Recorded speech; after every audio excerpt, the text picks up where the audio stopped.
ये कहानी एक सैनिक की है जो वियतनाम में युद्ध के लिए गया था। युद्ध समाप्त होने के बाद जब उसके घर लौटने की बारी आई तो उसने अपने माता पिता को सैन फ्रांसिस्को से फ़ोन किया।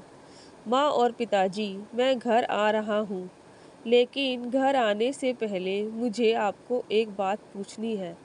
मेरा एक दोस्त है जिसे मैं अपने साथ घर लाना चाहता हूँ। क्या मैं उसे घर ला सकता हूँ? बिल्कुल बेटा, ये भी कोई पूछने की बात है। हमें तुम्हारे दोस्त से मिलकर बहुत खुशी होगी, माता पिता ने जवाब दिया। लेकिन पहले एक बात आप लोग जान लें, सैनिक बोलता गया। युद्ध में वह बहुत बुरी तरह घायल हो गया है। उसने एक बारूदी सुरंग पर पैर रख दिया था और उसमें उसने अपना एक हाथ और पैर गंवा दिया है। उसके पास कोई जगह नहीं है जहां वो जा सके, इसलिए मैं उसे अपने साथ रहने के लिए लाना चाहता हूँ। उनकी यह बात सुनकर उसकी माँ बोली, बेटा, तुम्हारे दोस्त के बारे में सुनकर हमें बहुत दुख हुआ। हो सकता है हम उसके रहने के लिए कोई जगह तलाश कर लें। नहीं माँ, मैं चाहता हूँ कि वो हमारे साथ रहे। लेकिन बेटा, अब पिता ने कहा, तुम समझ नहीं रहे हो कि तुम क्या चाह रहे हो। इस तरह का अपाहिज व्यक्ति हमारे लिए कितना बड़ा बोझ होगा। हमारी अपनी ज़िंदगी है जीने के लिए और हम नहीं चाहते कि इस तरह की कोई भी परिस्थितियाँ हमारी ज़िंदगी में दखल दे। मेरे हिसाब से तुम्हें अकेले घर आना चाहिए और अपने दोस्त को वहीं छोड़ देना चाहिए। वह अपनी ज़िंदगी जीने के लिए कोई ना कोई रास्ता निकाल ही लेगा। सुनकर उस सैनिक ने फ़ोन रख दिया। कुछ दिनों बाद उसके माता पिता को सैन फ्रांसिस्को पुलिस ने एक संदेश मिला जिसमें उन्हें बताया गया कि उनके बेटे की एक बिल्डिंग से गिरकर मौत हो गई है। पुलिस के हिसाब से ये एक सुसाइड केस था।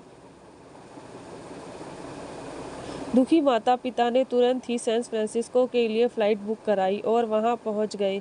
वहां उन्हें शहर के मुर्दाघर में ले जाया गया ताकि वे अपने बेटे की पहचान कर सके। उन्होंने उसकी पहचान कर ली, किंतु यह देखकर उनकी कँपकँपी छूट गई कि उनके बेटे का बस एक हाथ और एक पैर था।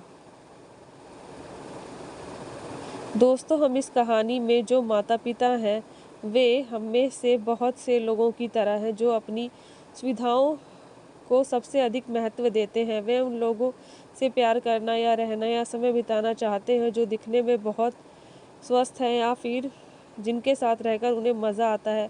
वे ऐसे लोगों को पसंद नहीं